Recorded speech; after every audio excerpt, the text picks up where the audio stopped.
जिंदगी के साथ भी और जिंदगी के बाद भी, ये नारा तो आपने सुना होगा, एलआईसी का नारा। जिस एलआईसी के ऊपर देश के करोड़ों लोगों का भरोसा है, विश्वास है कि अगर हम अपनी गाढ़ी कमाई का पैसा एलआईसी में लगा रहे हैं तो ये हमारी जरूरत पर हमको वापस मिलेगा। लेकिन उस एलआईसी संस्था को देश के प्रधानमंत्री नरेंद्र मोदी ने अपने दोस्त अडानी के लिए कैसे बर्बाद किया, कैसे नष्ट किया, इसकी एक रिपोर्ट वॉशिंगटन पोस्ट नाम के अखबार में आई है।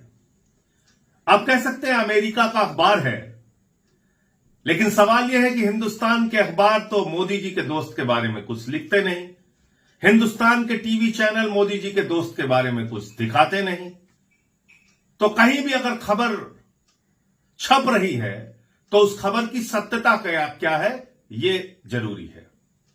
तो सत्यता इस खबर की यह है कि आपकी जिंदगी की गाढ़ी कमाई का पैसा उस एलआईसी से उठा के, जहां पर देश के 25 करोड़ लोगों की जमा पूंजी रखी हुई है, उस पैसे का 33,000 करोड़ रुपए अडानी के शेयर और बॉन्ड खरीदने में मोदी जी ने लगा दिया। 33,000 रुपए नहीं, 3300 करोड़ रुपए भी नहीं, 33,000 करोड़ रुपए। आपके स्कूल के लिए पैसा नहीं है, अस्पताल के लिए पैसा नहीं है, महंगाई के लिए पैसा नहीं है, आपकी जिंदगी में सुविधाएं देने के लिए पैसा नहीं है, किसान का कर्ज माफ करने के लिए सरकार के पास पैसा नहीं है, लेकिन अपने दोस्त के लिए सरकार ने खजाना खोल दिया और एलआईसी से कहा हमारा दोस्त डूब रहा है, अडानी डूब रहा है, उसके ऊपर निवेशकों का भरोसा पैदा हो, इसलिए तुम इनके शेयर और बॉन्ड खरीदो। और 33,000 करोड़ रुपए का शेयर अडानी का एलआईसी ने खरीदा।